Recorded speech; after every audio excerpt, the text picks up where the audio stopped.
নমস্কার বন্ধুরা, আজ বানাবো মাছের ডিমের ঝাল। প্রথমে মাছের ডিমের বড়া ভেজে নিতে হবে।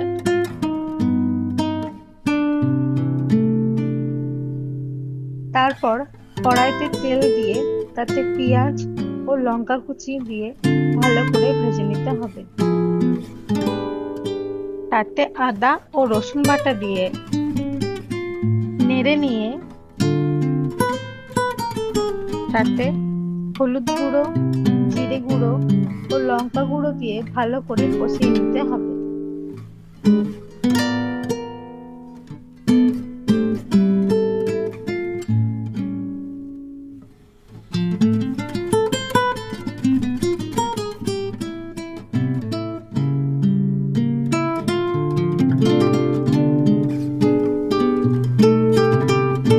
মশলা কষানো হয়ে গেলে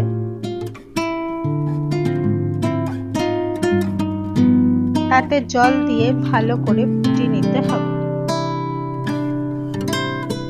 ঝোল ফুটে গেলে বড়াগুলো দিয়ে ফুটিয়ে নিয়ে পরিবেশন করুন। মাছের ডিমের ঝাল।